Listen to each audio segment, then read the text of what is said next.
Hello and welcome back to the Book Marketing Tips and Author Success Podcast, our third season. I know it's not our first show of the new year, but our third season. Super excited to begin season 3. This idea actually came out of, as many ideas do, lots and lots of conversation that Amy and I have, sometimes via email, sometimes via text, about book budgets for marketing. And in fact, I got invited this morning to speak at an online event, which I love doing.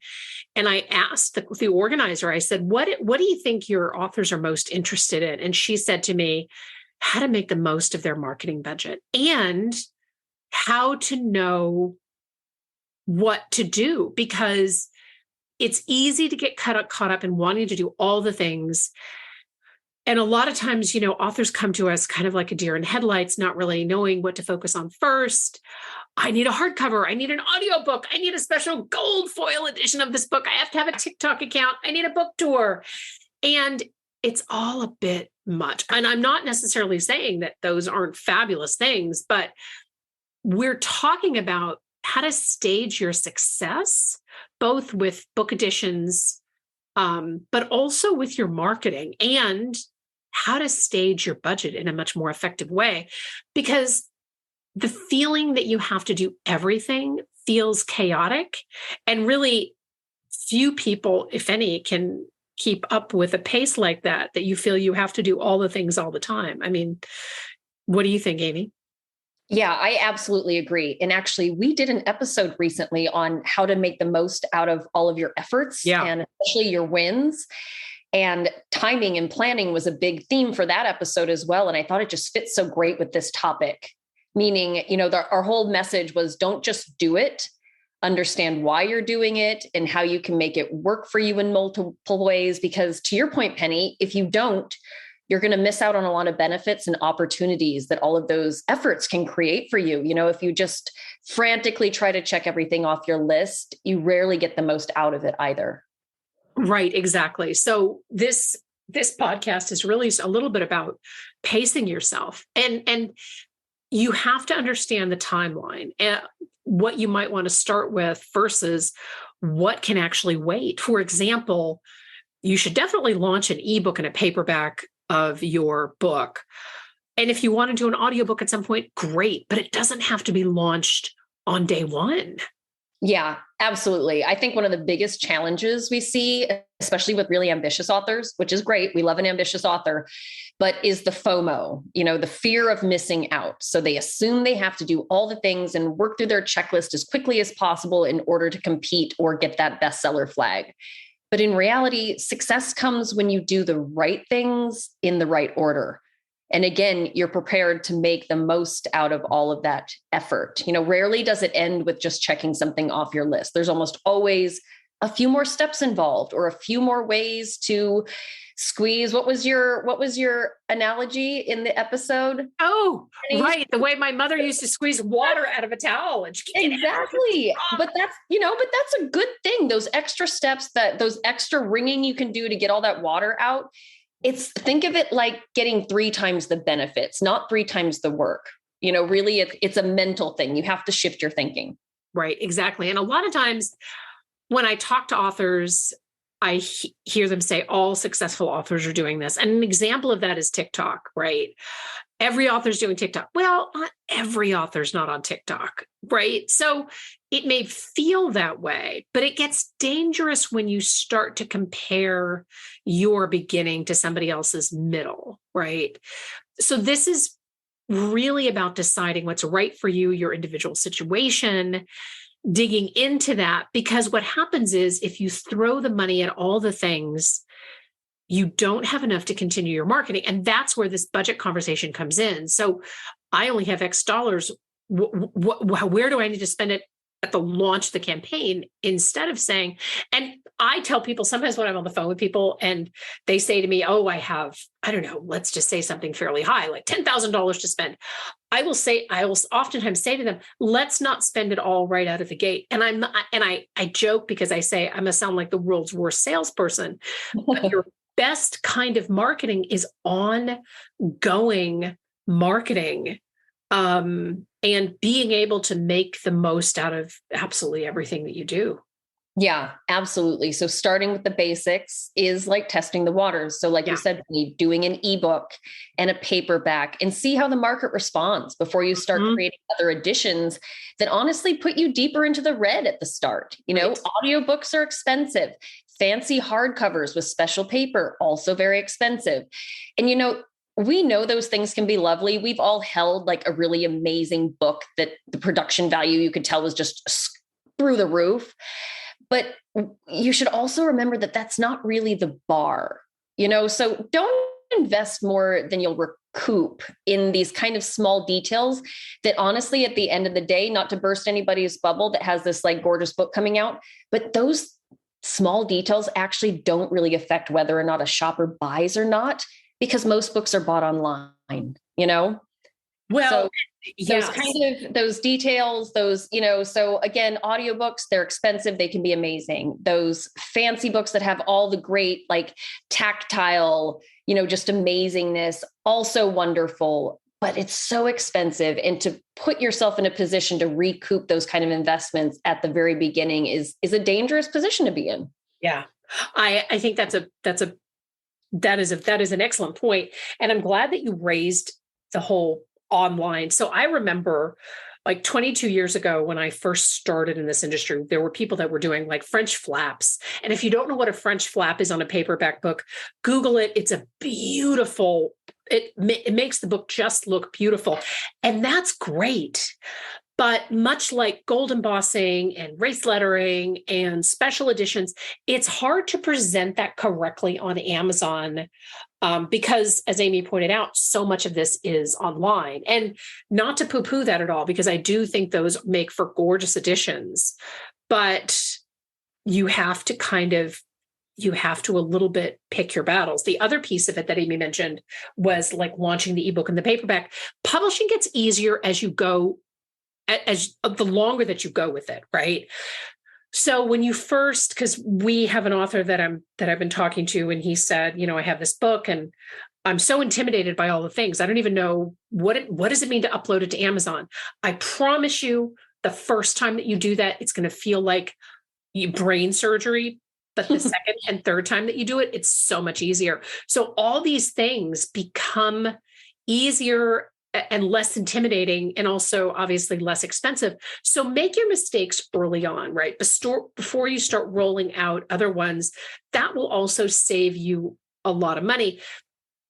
Because I cannot tell you how many times we've had authors that get a book out there that I talk to and say, oh my gosh, there's editing issues. I have all these editions out. It's much more expensive and difficult to make those fixes to so many different editions when you have all these books floating out there. Yeah, we had a client recently that went through that, and it was heartbreaking. I mean, they got their ARCs and everything, and were ready to start. Sorry, not their ARCs, their early print copies that they were going to use, but those were supposed to be the finished ones, and they opened it, and there were so many editing problems that apparently there was just a miscommunication and things didn't get fixed. Anyway, it was a nightmare, but fortunately they caught it early. But, had they done all of the editions, it would have just been a bigger beast to manage. And so I think that's a great tip, Penny. It's a lot cheaper to fix things. And, we get it.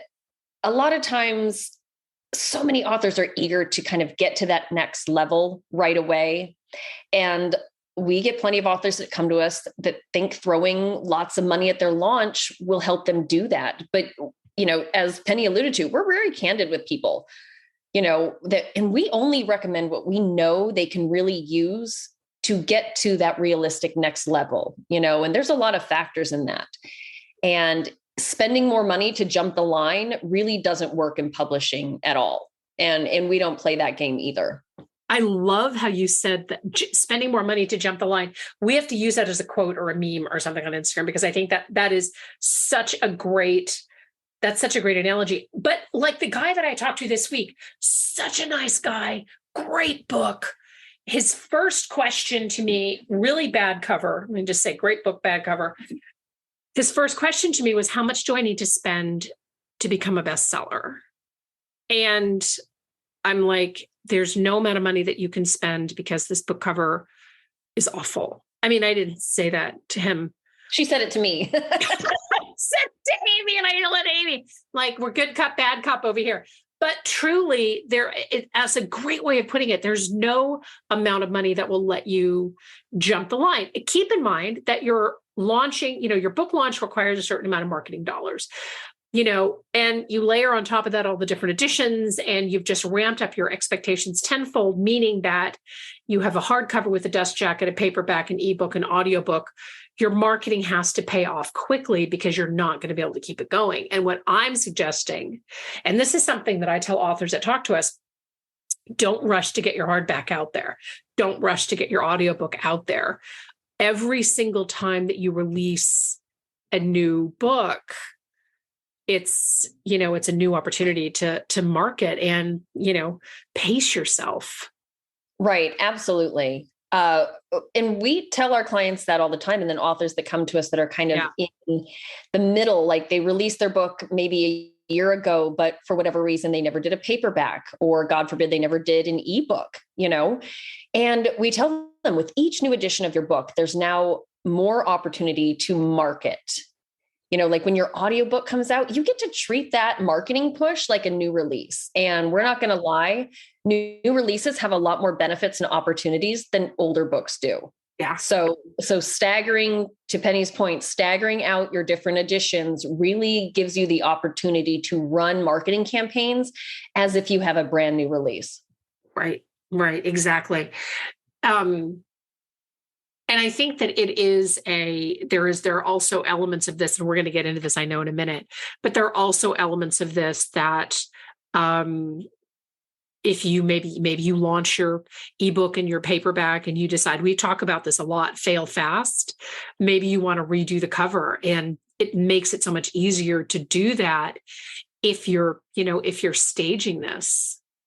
Yeah, absolutely. There's also the added pressure of the launch, to your point, Penny, that it has to pay off quickly. Yeah. Whereas if you're staging your editions, you keep feeding the machine, so to speak, and you're spending your budget in a way that spreads it out and it makes sense for what you can realistically expect. Based, again, we're going to talk about levels. There are certain levels. There is a path to follow, to that bestseller, to where you feel like you're actually, making money back on your book.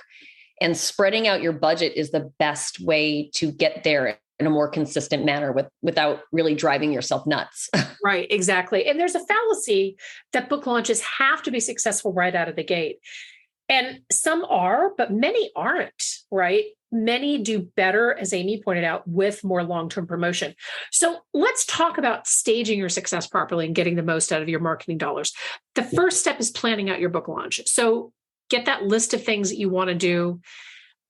Put the entire list, just brain dump into this list, and then break it down. What 3 things do you absolutely need to do at book launch? Yeah. And since I hope most of you that have listened to even 1 or 2 episodes of this podcast already are expecting me to say this, but getting your Amazon presence like absolutely top notch is absolutely going to be one of those top 3. Like that's a non-negotiable as far as we're concerned. But so should creating the list of influencers you need to pitch, because as you create the list, you need to be following them on social, signing up for their newsletters, getting to know their content. The more prepared you are to pitch them, the better. And the other strategy to round out your top 3, not that the top 3 is a magic number, but still it's an easy one for all of us to kind of wrap our minds around. It's likely going to be something more personal to your genre or your topic or your goals, and also the level you're at. There's the levels again, and what you're bringing to the table. So when we talk about levels, a lot of that is what you're bringing to the table as well, in terms of your history as an author, your history as a thought leader, your online presence, all those things kind of matter. If you're bringing nothing to the table because you're brand new, that's totally okay. Everybody starts somewhere, but some of you, may have a professional background that's kind of supporting this book launch. So your most timely strategies should be complementary to, again, what you're bringing to the table and what your platform is giving you to start with as well. Right, exactly. And I love the term brand marketing, and I use that a lot, because I had a coaching call with this fabulous author yesterday, and she has a year till her book comes out. And we talked about the importance of brand marketing and why you really want to do it. And brand marketing is all the supporting elements. It's honestly what carries your brand long term, but those can absolutely be staged.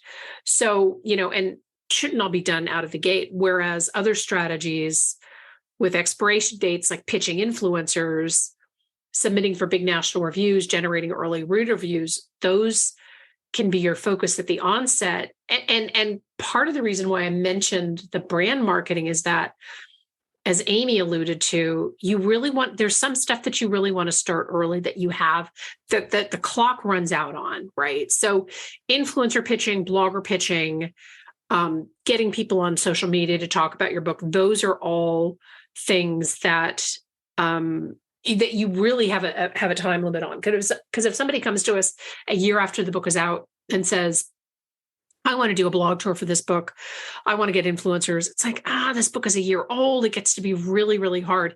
The other thing that I talked with this author about that I think is worth mentioning, just as an end note to this, is that part of the money spent with marketing budget is feeding the social media monster, right? So I have to be on Facebook, I have to be on TikTok, I have to be on Twitter, I have to be on Instagram, I have to be on all the things.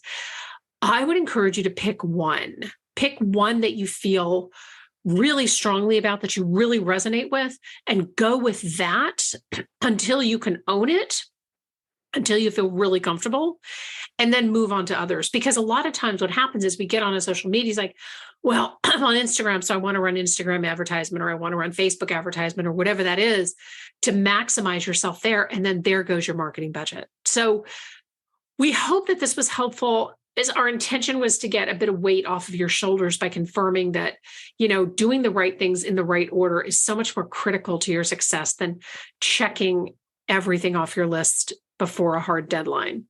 Right. And remember, that's also the beauty of publishing. That's what I love so much about the work that we do, Penny, is that it's like a phoenix rising from the ashes, right? With each new book you plan to put out there, you get another shot at doing things better, and making better decisions and planning better and things like that. So I just love that aspect of when authors come to us, even if they've had a hard road so far, there's always kind of a light at the end of the tunnel for a lot of them still. Right, exactly. Thank you so much for tuning in. Again, we love reviews wherever you listen to your podcast. We love show ideas, so send those along. This is Penny Sansevieri, my ever awesome co-host, Amy Cornell, and we'll see you next time. Bye-bye.